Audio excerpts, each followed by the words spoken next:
नमस्कार। देश की बात में हाजिर हैं। तो झारखंड विधानसभा चुनाव के पहले चरण का मतदान संपन्न हो चुका है। शाम 5 बजे तक के आंकड़े आए हैं, जो अब तक 64.9% वोट पड़े। पहले चरण में 15 जिलों के 83 सीटों पर मतदान हुआ है। 83 में से 29 सीटों को संवेदनशील निर्वाचन क्षेत्र घोषित किया गया था और यहां सुरक्षा के इंतजाम पुख्ता थे। तो अगले चरण का मतदान 20 तारीख को होगा। नतीजे 23 नवंबर को आने हैं। तो बहरहाल आज सुबह से ही मतदान केंद्रों में के बाहर लोग कतारों में खड़े नजर आए। आज की वोटिंग के साथ मतदाताओं ने कुल 683 उम्मीदवारों की किस्मत का फैसला किया है। इसमें पूर्व मुख्यमंत्री चंपई सोरेन, उनके बेटे बाबूलाल सोरेन, पूर्व मुख्यमंत्री रहे अर्जुन मुंडा की पत्नी मीरा मुंडा समेत कई दिग्गज शामिल थे। आज इन 83 सीटों पर वोट पड़े। उनमें 17 सीटें सामान्य हैं, 20 सीटें अनुसूचित जनजाति और 6 अनुसूचित जाति के लिए आरक्षित हैं। 2019 के चुनाव में इनमें से 25 सीटों पर जेएमएम, कांग्रेस, आरजेडी गठबंधन ने जीत हासिल की थी, जबकि बीजेपी के हिस्से में सिर्फ 13 सीटें ही आई थी।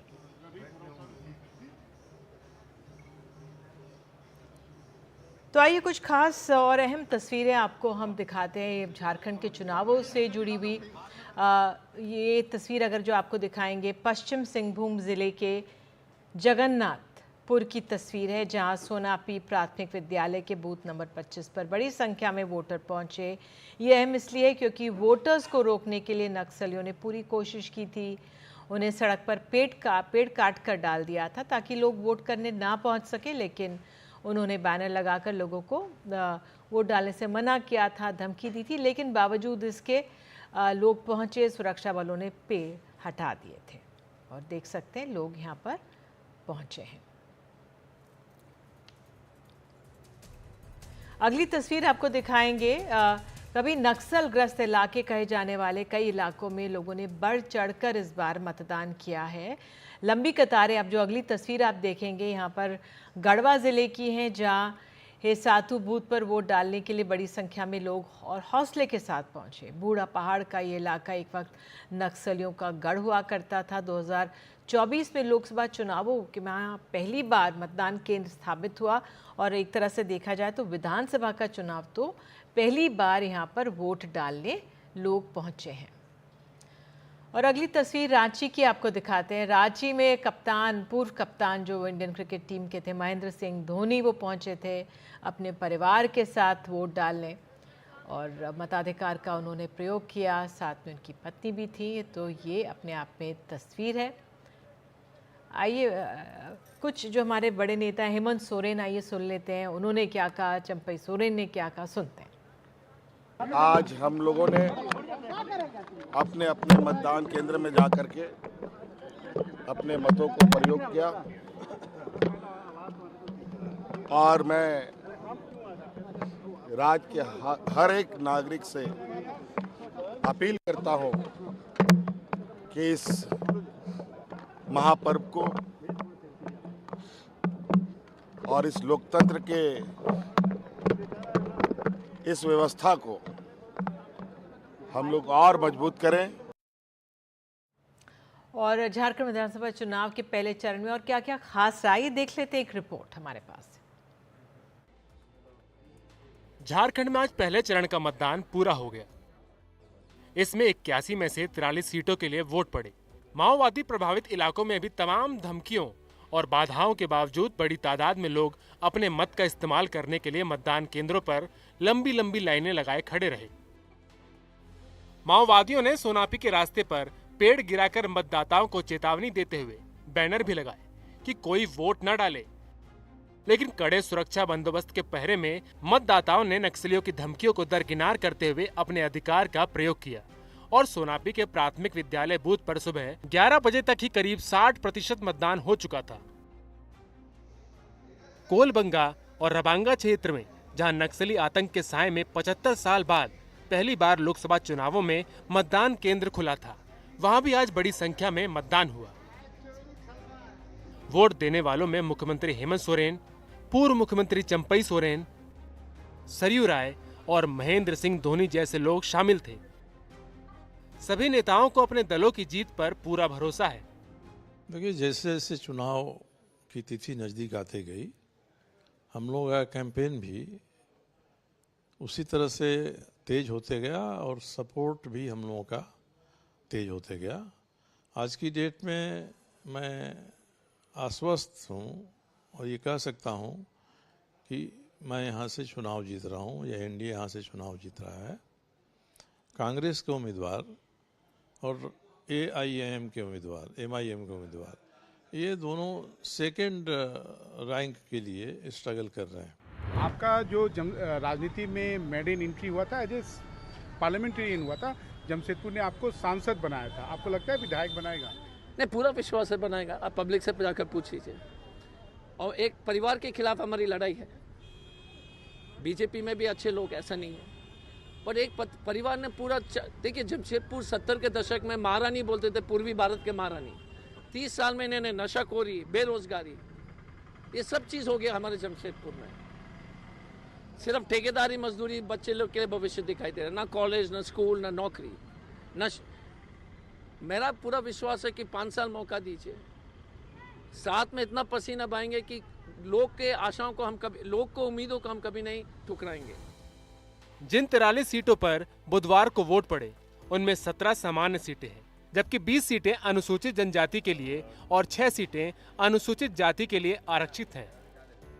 2019 के चुनाव में इनमें से 25 सीटों पर जेएमएम, कांग्रेस, आरजेडी गठबंधन ने जीत हासिल की थी, जबकि बीजेपी के हिस्से में बस 13 सीटें आई थीं। आज कोल्हान की 13 सीटों का भी फैसला हो गया। यहाँ पिछली बार बीजेपी को एक भी सीट नहीं मिली थी। इस बार पार्टी ने यहाँ काफी दम लगाया है। दूसरे चरण का मतदान 20 तारीख को होगा और उसके बाद तय होगा कि झारखंड में सोरेन सरकार वापस आएगी या बदलेगी। Bureau report, NDTV India. आइए सीधे चलते हैं अपने सहयोगी मनीष और प्रभाकर के पास। मनीष, पहले आप ही के पास। हालांकि पहले चरण का मतदान हो चुका है, लेकिन अब शाम को क्या आभास, क्या खास रहा आज का दिन? देखिए निधि, आज का दिन खास कुछ कारणों से रहा। एक तो पिछले बार की तुलना में इस बार के अभी तक के जो आंकड़े आ रहे हैं, उससे लग रहा है कि 2019 की तुलना में इस बार वोटिंग का परसेंटेज कहीं ज़्यादा है। चूँकि मतदाताओं की संख्या भी बढ़ी है, तो एक्चुअल नंबर जो मतदाताओं की होगी वो कई लाख ज़्यादा होगी। दूसरी बात यह है कि आज शहरी इलाकों में एक बार फिर मतदाता काफ़ी उदासीन दिखे, लेकिन ग्रामीण इलाकों में उनका जोश देखते ही बनता था। और ग्रामीण इलाकों में जब हमने दौरा किया जमशेदपुर और उसके आसपास के करीब 3-4 विधानसभा क्षेत्रों में, तो वहाँ न केवल पुरुष मतदाताओं की संख्या बल्कि महिला मतदाताओं की संख्या दोपहर के समय भी काफ़ी लंबी कतार लगी हुई थी। और ये दिखाता है कि कहीं ना कहीं उनके अंदर में कोई चुनाव को लेकर कोई ना कोई जोश है, एक कोई जज्बा है और कोई किसी लक्ष्य को लेकर वो चल रहे हैं। हालांकि अमूमन यही होता है कि जैसे ही वोटिंग परसेंटेज बढ़ता है तो हर जो विपक्ष में दल बैठी हुई दल होती है वो इस बात का आकलन करने लगती है कि क्या ये कोई सरकार के खिलाफ एंटी इनकम्बेंसी तो नहीं है। लेकिन जो हमारी जेएमएम के नेताओं से भी बातचीत हो रही है तो उनका यही कहना है कि आज के मतदान में लोगों ने जो उनके समर्थक हैं वो उन्होंने पार्टी के निशान को ज़्यादा प्रेफरेंस दिया है, कैंडिडेट का नाम कहीं ना कहीं पीछे रह गया है। और दूसरी बात जो एक ये चल रही थी कि क्या जो बीजेपी ने आदिवासी वोटरों में सेंधमारी करने के लिए या उनको अपनी तरफ गोलबंद करने के लिए जो घुसपैठियों का मसला छेड़ा था वो आज के वोटिंग में कितना प्रभावी रहा है। जहां तक बीजेपी के नेता हैं वो कहते हैं काफ़ी हद तक ये प्रभावी रहा है, काफ़ी इसका असर दिखा। लेकिन वहीं जेएमएम के नेताओं का कहना है कि उनका जो अपना फीडबैक है वो खासकर कोल्हान का क्षेत्र हो या दक्षिणी छोटा नागपुर, चूँकि ये मामला संथाल का है, तो इन इलाकों में ऐसा इस बात का कोई मतदाताओं के ऊपर असर कोई खास नहीं था। और जो भी अमूमन वोटरों का जो रुझान रहा है वो जैसा लोकसभा में रहा है उनके प्रति कि वो एक तरह से गोलबंद रहे या पिछले 2019 में, उसी तरीके का उनका कहना है कि 1-2 सीटों का नुकसान हो सकता है, लेकिन परफॉर्मेंस खासकर अनुसूचित जनजाति के जो रिजर्व सीटें हैं या जो अनुसूचित जाति के जो के लिए जो आरक्षित सीटें हैं वहाँ पर उनका परफॉर्मेंस कमोबेश रिपीट होगा। बिल्कुल मनीष, हमारे साथ हरिवंश भी जुड़ गए हैं। लेकिन प्रभाकर, आपके पास पहले जिस तरह से मनीष बता रहे थे कि पिछली बार के मुकाबले इस बार जो वोटर टर्नआउट है ज़्यादा है, ये अपने आप में स्वागत योग्य है। महिलाओं के लिए भी बहुत स्कीम्स हैं, हेमंत सोरेन सरकार की भी बहुत प्रसिद्ध स्कीम है, बीजेपी ने भी वादा किया और ये हम तमाम राज्यों में भी देख रहे हैं। तो यहाँ पर महिलाओं का क्या बढ़ चढ़कर हिस्सेदारी रही है वोटिंग में, क्या आपका आंकलन? देखिए, सबसे पहले तो जो वोटिंग परसेंटेज बढ़ा है वो एक स्वागत योग्य चीज़ है, क्योंकि चाहे वो इलेक्शन कमीशन हो, चुनाव आयोग हो, राजनीतिक दल हो या समाज से जुड़े हुए कोई भी प्रबुद्ध व्यक्ति हो, सभी चाहते हैं कि वोटिंग परसेंटेज बढ़े। अभी भी अफसोस की बात यह है कि अर्बन जो क्षेत्र है वहाँ पर लोग उदासीन रहे हैं, लेकिन ग्रामीण क्षेत्रों में लोगों ने बढ़ के वोट दिया है और ये अच्छी चीज़ है। और हम आप और सब चाहेंगे कि जितना ज़्यादा वोटिंग परसेंटेज बढ़ सके। जहाँ तक महिलाओं की बात है तो झारखंड में, जैसा मैं आपको बता रहा था, आदिवासियों के बाद, जो ट्राइबल्स के बाद जो सबसे बड़ा जिनको लुभाने की कोशिश की गई वो महिलाएं हैं। अगर आप देखेंगे तो जेएमएम जो है उसका ऑलरेडी मैया सम्मान योजना करके एक स्कीम है जिसमें 1000 रुपये दिया जाता है महिलाओं को जो गरीबी रेखा से नीचे रहती हैं, और उन्हें 1000 रुपये महीने स्टाइपेंड एक तरह से दिया जाता है। और उसके काउंटर में बीजेपी ने गोगो दीदी योजना की घोषणा की और उनका कहना था कि जब वो अगर सत्ता में आते हैं तो 2100 रुपये महीने देंगे, वो 1000 रुपये के बदले 2100 रुपये महीने देंगे गोगो दीदी योजना के अंतर्गत। तो जब गोगो दीदी योजना की घोषणा हुई तो उसके बाद जेएमएम ने ये घोषणा की कि वो जो 2100 रुपये की बात कर रहा है बीजेपी वो 2500 रुपये देंगे मैया सम्मान योजना में ही। तो कुल मिला के जो 1000 रुपये का आंकड़ा था वो 2500 होता हो जाएगा। उसके अलावे अगर आप देखेंगे तो बहुत और भी स्कीम है, जैसे रजिस्ट्रेशन फ़ी जो है, ज़मीन की जो रजिस्ट्री है, अगर आप अपने घर की महिला के नाम पे अपने ज़मीन मकान की रजिस्ट्री कराते हैं तो 1 रुपये के टोकन अमाउंट में होगा। तो कुल मिला के दोनों दल जो हैं, चाहे वो इंडिया ब्लॉक हो चाहे वो एनडीए हो, उन्होंने महिलाओं को अपने पक्ष में करने की कोशिश की है, उन्हें लुभाने की कोशिश की है। लेकिन क्या महिलाओं पर इसका असर पड़ा है, और असर पड़ा है तो किन की बातों का असर पड़ा है, ये बहुत बड़ा सवाल है जिसका जवाब हमें 23 तारीख को ही मिलेगा। क्योंकि आप निधि इस बात को मानेंगी कि जो आधी आबादी है, जो वोटरों की भी आधी आबादी है, वो महिलाएं हैं।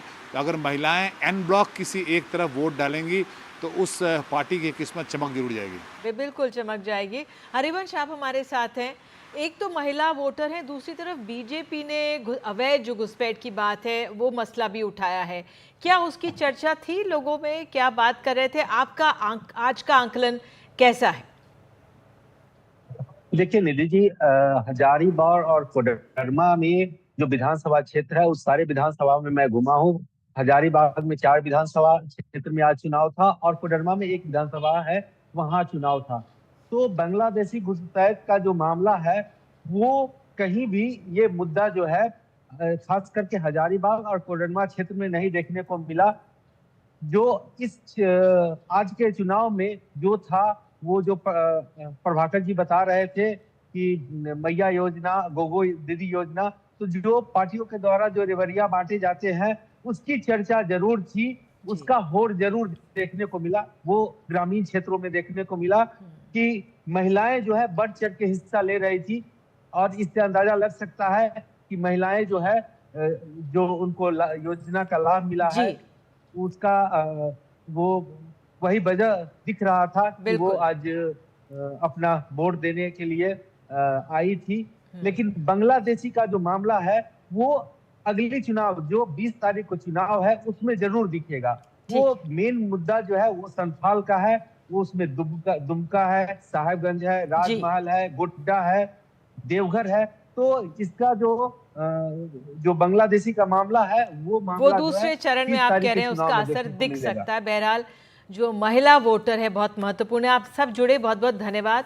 तो जिस तरह से हमारे सहयोगी मनीष बता रहे थे कि वोटर टर्नआउट ज़्यादा है पिछली बार के मुकाबले, अगर एक औसत देखा जाए, वो अपने आप में बहुत उत्साहित करने वाला है। जो झारखंड का पहला चरण का मतदान आज हुआ है, अगला चरण वो होगा 20 तारीख को। तो आपको ये बता दें, झारखंड के साथ ही 10 राज्यों की 31 विधानसभा और केरल की वायनाड लोकसभा सीट पर भी उपचुनाव के लिए आज वोटिंग हुई। केरल के वायनाड में लोकसभा उपचुनाव में कांग्रेस की महासचिव प्रियंका गांधी वो चुनाव लड़ रही हैं, पहली बार लड़ रही हैं। उधर राजस्थान में जारी उपचुनाव के दौरान वो तस्वीरें भी आपको दिखाएंगे। एक निर्दलीय उम्मीदवार ने बूथ के अंदर ही एसडीएम को चाटा जड़ दिया। देवली उनियारा से निर्दलीय उम्मीदवार नरेश मीणा ने मालपुरा के एसडीएम अमित चौधरी को मारा और दरअसल नरेश मीणा समरावता मतदान केंद्र में जबरन घुसने की कोशिश कर रहे थे। जब प्रशासन और पुलिस के जवानों ने उन्हें रोकने की कोशिश की तो वो गुस्से में आ गए और एसडीएम से इस तरह की स्थिति बनी। इसके बाद नरेश मीणा अपने समर्थकों के साथ धरने पर भी बैठे। उधर बिहार के भोजपुर में वोटिंग के दौरान 2 गुट भिड़ गए थे। बिहार की भी तस्वीरें आपको दिखा रहे हैं। इसके अलावा असम के नौगांव और मध्य प्रदेश के सीहोर में वोटिंग के दौरान लोग कतारों पर नजर आए। कहीं छुटपुट आप हिंसा देख सकते हैं, लेकिन बहरहाल ये उपचुनाव भी हुए हैं।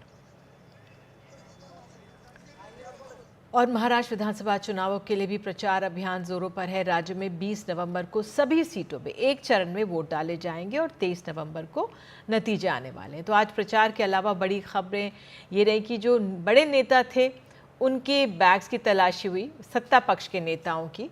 पहले हम देख लेते हैं कि गृह मंत्री अमित शाह और योगी आदित्यनाथ जो प्रचार के लिए यहाँ पर पहुंचे थे क्या कह रहे हैं।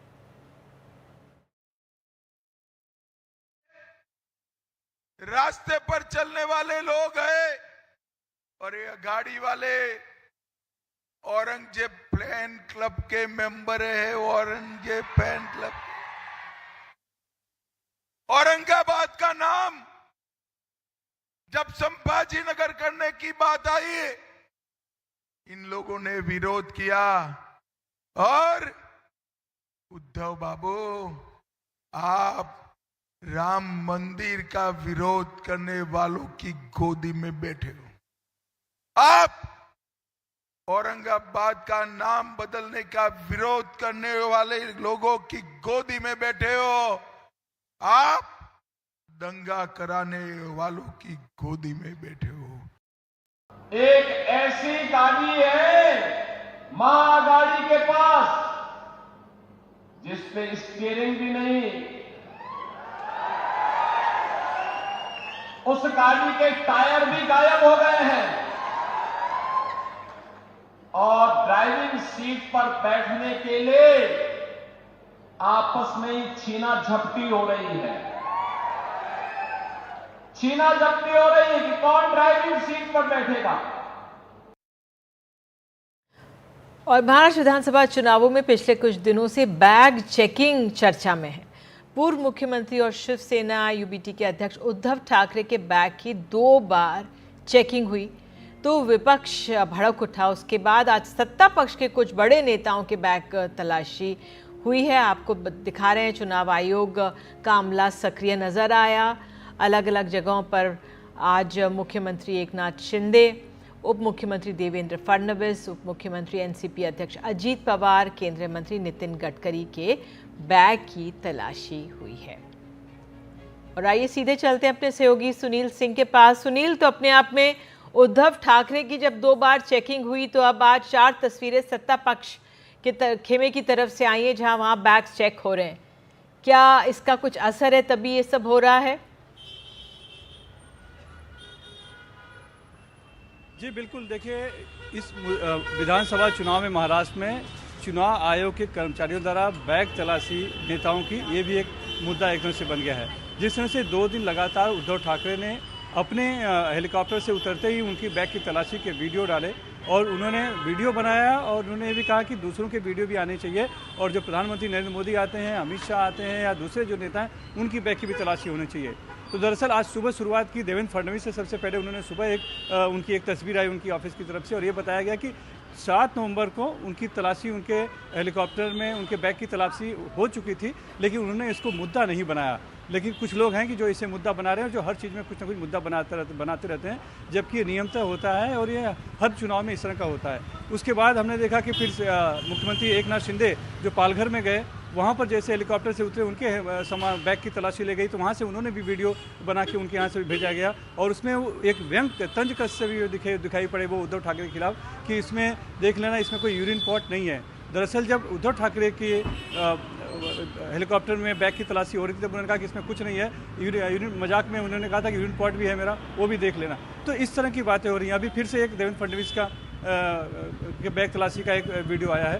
तो ये एक तरह से एक मुद्दा बनता चला जा रहा है कि क्या एक तरफा ही कार्रवाई हो रही थी और जो विपक्ष के नेता थे उन्हीं की बैगों की तलाशी हो रही थी। जैसा कि शरद पवार ने भी जब उद्धव ठाकरे ने अपना वीडियो ट्वीट किया था और वायरल किया था, तब शरद पवार की तरफ से बयान आया था कि ये सत्ता का दुरुपयोग हो रहा है सत्ताधारी दल के द्वारा, इस तरह की एक बात आई थी। तो उसको कहीं ना कहीं इस मुद्दे को एक तरह से जिस तरह से आरोप लगा उसको दबाने के लिए, और साथ ही जिस तरह से जिस लहजे में जिस अंदाज में उद्धव ठाकरे ने वीडियो डाला था उसको कहीं से एक तरह से मजाक बनाने के चक्कर में के कोशिश में अलग अलग वीडियो अब डाले जा रहे हैं और बताया जा रहा है कि सभी की तलाशी हो रही है। और वहीं उद्धव जो चुनाव आयोग है उसने भी उद्धव ठाकरे ने जब पहले दिन वीडियो डाला था और जिस कर्मचारी ने जो खबरें आ रही है कि उनका वीडियो बना उनकी तलाशी ली थी उनके बैग की, उसको एक तरह से प्रशस्ति पत्र दिया है कि उसने अच्छा काम किया, क्योंकि चुनाव आयोग के नज़रों में सभी समान है और इस तरह की तलाशी बहुत ही आम बात है। बिल्कुल बिल्कुल सुनील, इस जानकारी के लिए धन्यवाद। तो बैग चेकिंग कितना बड़ा मसला बन गया हमने देखा है।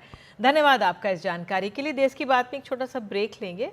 ब्रेक के बाद ही महाराष्ट्र चुनाव से जुड़ी हुई कुछ खबरें दिखाएंगे।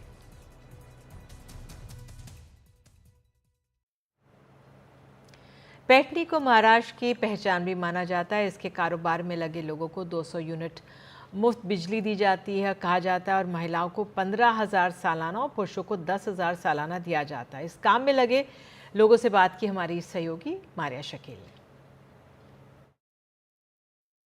आप लोग इसमें 4th जनरेशन है ना, तो इसमें आप लोगों ने अपना क्या कंट्रीब्यूशन किया? ऑनलाइन किया, एडवर्टाइजिंग किया, क्या किया? एडवर्टाइजिंग अभी जैसे जनरेशन जो हिसाब से चल रहा है व्हाट्सएप इंस्टाग्राम पे वगैरह, उसमें भी काफ़ी मतलब रिस्पांस मिलता है। तो वो हिसाब से हम मतलब अलग अलग डिज़ाइन भी वैसे भी बनाते ही है हम अलग अलग, जैसे कि पीकॉक पैरेट वगैरह अलग अलग से डिज़ाइंस बनाते हैं। तो प्लेटफॉर्म वगैरह यही है व्हाट्सएप स्टोरी। हाँ हाँ, पीकॉक ये आएगा, ये पीकॉक हुआ।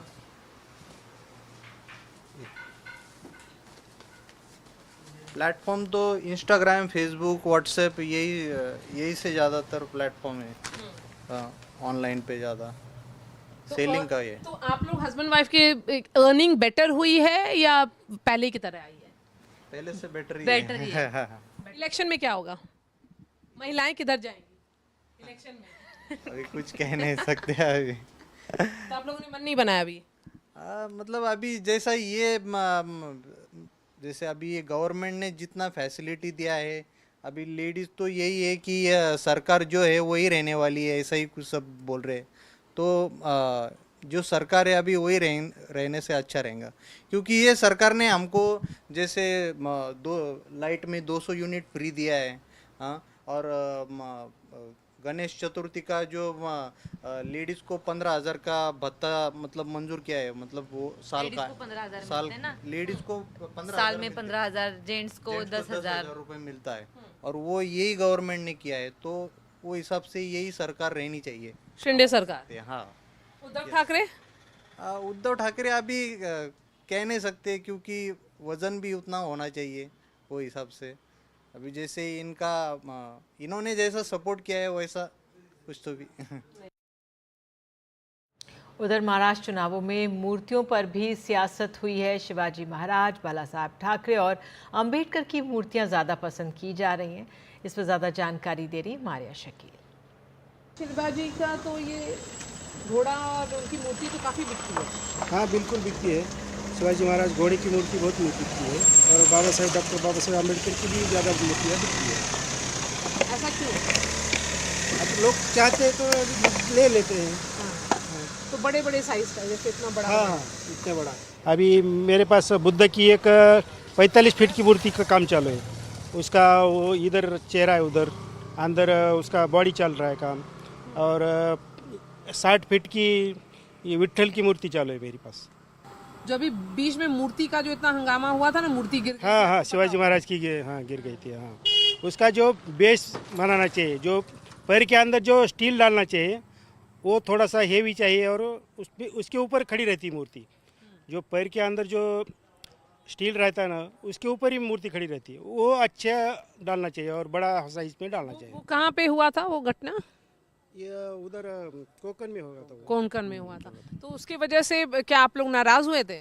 नाराज तो हो गए थे, और सबने थोड़ा सा ये लेना चाहिए, रिस्क लेनी चाहिए कि वो आगे ऐसा नहीं होना चाहिए करके। इस वजह से थोड़ा सा रिस्क लेके, थोड़ा सा स्टडी करके उस पर थोड़ा सा हेवी मटेरियल डालना चाहिए नीचे को। इस बार चुनाव में क्या होगा? अभी चुनाव का तो हम इसमें इंटरेस्ट नहीं है हमको। चुनाव में जो होगा होगा। वोट तो देने जाइएगा? वोट तो बिल्कुल देंगे। मन बना लिए? बना लिया बोले तो वोट तो देना सबका हक ही है। तो ये जो वो जो मूर्ति वाला अब इशू नहीं रहा, वो जो गिरी मूर्ति, उसके बाद प्रधानमंत्री ने माफी मांग लिया तो इशू खत्म हो गया? नहीं, इशू खत्म हो गया बोले तो वैसा माफी मांगा तो वो बात खत्म नहीं होती कि सबकी रिस्क है कि वो अच्छे से अच्छा काम करना चाहिए। रिस्क बोले तो खाली प्रधानमंत्री की नहीं है, सबने थोड़ी सी ये लेना चाहिए कि वो अपन क्या कर रहे हैं, क्या गलत हो रहा है, उसकी थोड़ी सी जानकारी लेके थोड़ा सा अच्छा काम कर लेना चाहिए कि ऐसी घटना बार बार होनी नहीं चाहिए। हुई तो क्या ये मराठा समाज नाराज हुआ उसके वजह से? नाराज बोले तो जानबूझ के तो कोई नहीं करता ना, नाराज होने की बात नहीं है, लेकिन ऐसा होना नहीं चाहिए, ये इतना मुझे मालूम है।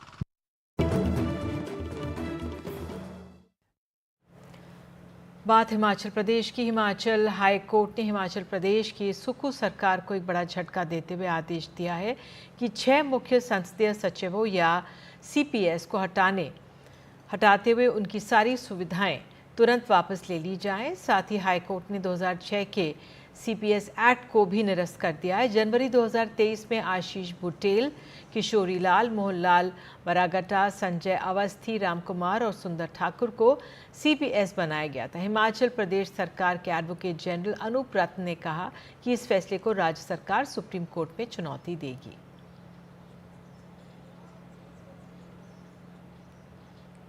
कि जैसे बहुत लंबे समय से सबको इंतजार था कि जो CPS की नियुक्तियां हैं उन्हें हाई कोर्ट में चैलेंज किया गया था बाय रिट ऑफ मैंडेमस के माध्यम से, और आज उसका फैसला आया है और फैसला हमारे पक्ष में आया है। कोर्ट ने माना है कि जो HP पार्लियामेंट सेक्रेटरीज 2006 एक्ट जो था वो मेंटेनेबल नहीं है, और कोर्ट ने इसमें इमीडिएटली सरकार को ये आदेश दिए हैं कि जब ये मेंटेनेबल है और ये असम की जजमेंट जो बिमलोंगशु रॉय के साथ जो सुप्रीम कोर्ट की जजमेंट है उससे फुली कवर्ड है।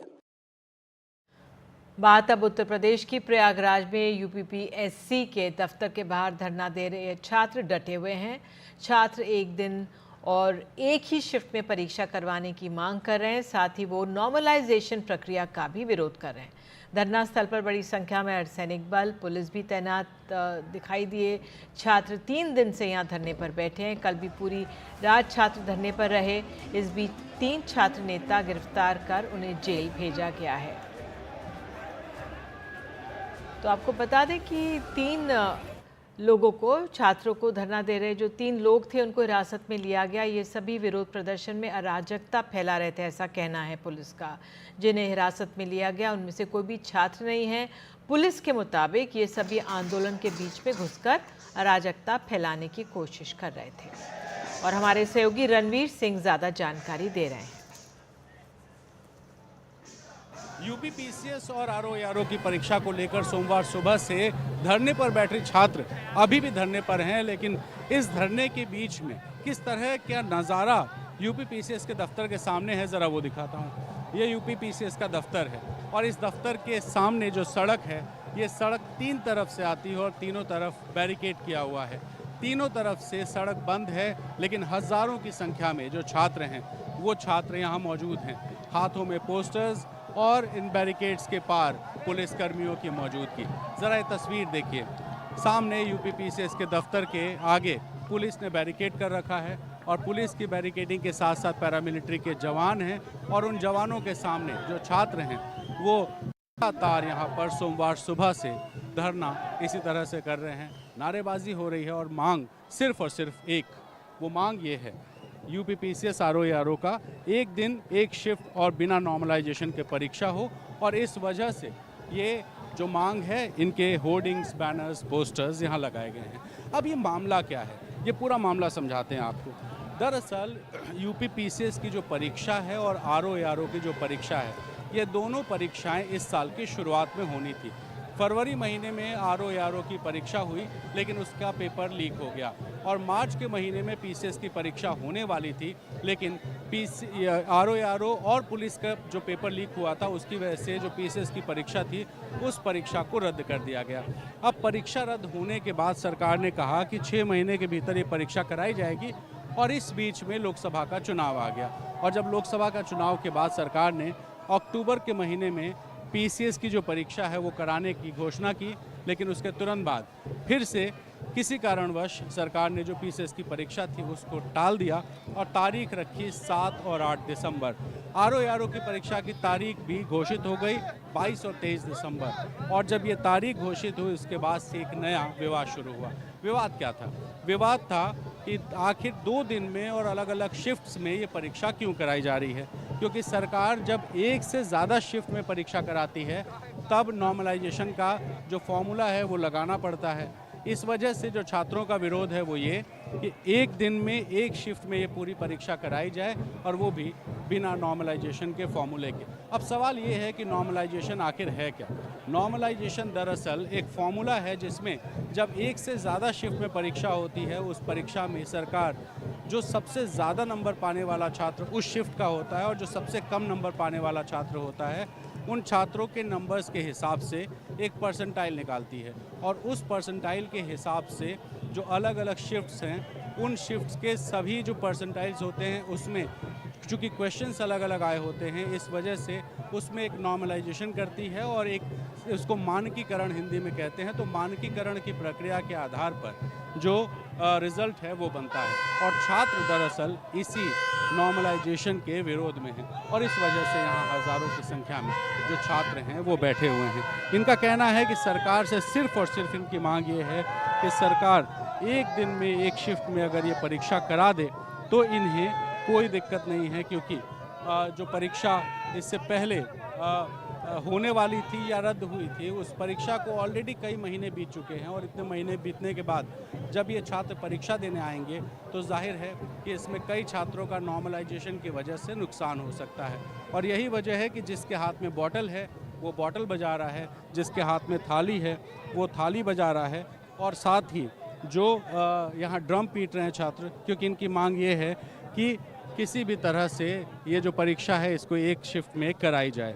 अब इसमें सवाल 2 और आते हैं। एक कि एक शिफ्ट से ज़्यादा शिफ्ट में परीक्षा कराने में नुकसान क्या है और सरकार इसको एक से ज़्यादा शिफ्ट कराने पर अड़ी क्यों है। दरअसल जब एक शिफ्ट में परीक्षा होती है और एक दिन में होती है तो सिर्फ एक पेपर बनता है और जब एक पेपर बनता है तो छात्र उसी पेपर को देते हैं और जिसका जितना नंबर आता है उस हिसाब से मेरिट तैयार होती है। लेकिन जब एक से ज़्यादा शिफ्ट में परीक्षा होती है तब उसमें नॉर्मलाइजेशन का फॉर्मूला लगाना होता है, जिसमें कई छात्रों को जो कम नंबर पाते हैं उनके नंबर बढ़ जाते हैं और कई बढ़े हुए नंबर्स जो होते हैं वो घट जाते हैं, ऐसा दावा छात्रों का है और इस वजह से ये छात्र डरे हुए हैं। और अब बात करते हैं सुप्रीम कोर्ट के एक बहुत ही महत्वपूर्ण फैसले की। सुप्रीम कोर्ट ने बुलडोजर एक्शन पर आज फैसला सुनाते हुए इसे अवैध कार्रवाई को असंवैधानिक बताया है। अदालत ने अपने फैसले में कहा है कि बुलडोजर एक्शन का मनमाना रवैया बर्दाश्त नहीं होगा। अधिकारी मनमाने तरीके से काम नहीं कर सकते। अगर किसी मामले में आरोपी एक है तो घर तोड़कर पूरे परिवार को सजा क्यों दी जाए? पूरे परिवार से उसका घर नहीं छीना जा सकता है।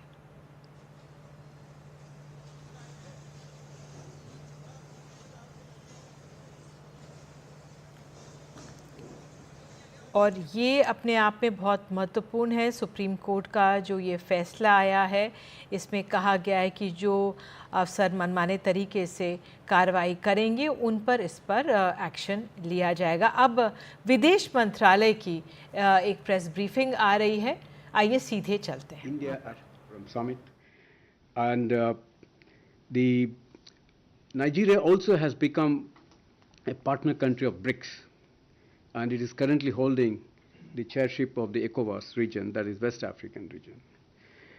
As you all know that India's involvement in Africa has been very long. Indian teaching and teachers have been there in that country for several decades. Our teachers have helped to teach the students of several generations in Nigeria. Our defense cooperation is very active. Our military officers have helped to establish defense institutions, particularly the National Defense Academy, the National War College in Nigeria. The Indian diaspora is very strong, about 60,000, and it is the largest diaspora in West Africa. People-to-people contacts have been very strong and enduring. The bilateral trade has been very strong also, about $15 billion close to it, and significant part of it is oil imports from Nigeria into India. We also have a strong presence of the Indian companies in Nigeria. About $27 billion in cumulative terms has been invested by Indian companies in Nigeria. 200 Indian companies involved in a variety of sectors, and Indian companies are the second largest employment provider in that country. In terms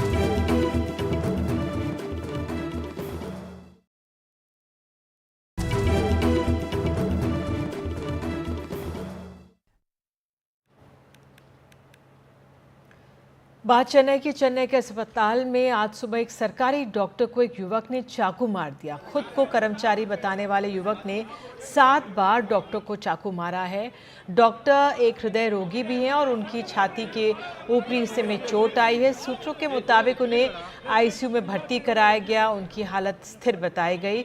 police ने चाकू मारने वाले युवक को गिरफ्तार कर लिया है। युवक को संदेह था कि डॉक्टर ने गलत दवा लिखी अब उनकी मां के लिए और उसे लेकर वो नाराज था। तमिलनाडु के स्वास्थ्य मंत्री ने सुरक्षा में चूक से इनकार किया। वहीं मुख्यमंत्री एमके स्टालिन ने जांच के आदेश इस मामले में दे दिए हैं। और शेयर बाजार में 2 दिनों से निवेशकों के 13 लाख करोड़ रुपए डूब गए हैं। बताया जा रहा है कि बीएसई बेंचमार्क सेंसेक्स की वजह से ऐसा हुआ, जो इस दौरान 2% से भी ज़्यादा नीचे गया था। हमारी सहयोगी साक्षी इस पर और जानकारी दे रही हैं। भारत के शेयर बाजार में हम प्रतिदिन देख रहे हैं कि इंटेंस सेल ऑफ हो रहा है। निफ्टी और सेंसेक्स आज भी हमने देखा कि 1% से ज्यादा नीचे गिरे हैं, क्लोज हुए हैं। हमने देखा कि सेंसेक्स 900 पॉइंट से भी ज्यादा टैंक हो गया है, निफ्टी 300 पॉइंट से भी ज्यादा टैंक हो गया है। और पिछले 2 दिनों में ही इन्वेस्टर का पूरा वेल्थ जो है 13 लाख करोड़ से टैंक हो गया है, कम हो गया है। तो ऐसा क्या कारण है कि भारत की स्टॉक मार्केट, भारत के शेयर बाजार में हम देख रहे हैं ये गिरावट, और प्रतिदिन हम देख रहे हैं ये गिरावट। याद रखिए, ये 5वां ट्रेडिंग सेशन है जब हम देख रहे हैं कि भारत के स्टॉक मार्केट्स में ऐसा सेल ऑफ हो रहा है। तो एक्सपर्ट्स ने एनडीटीवी से कहा है कि देखिए, इससे 2 की कारण है, 2 वजह है रियली जो ये हो रहा है। पहला कारण है टेक्निकल यानी कि पूरे सिस्टम में मार्केट्स में लिक्विडिटी क्रंच आ रहा है।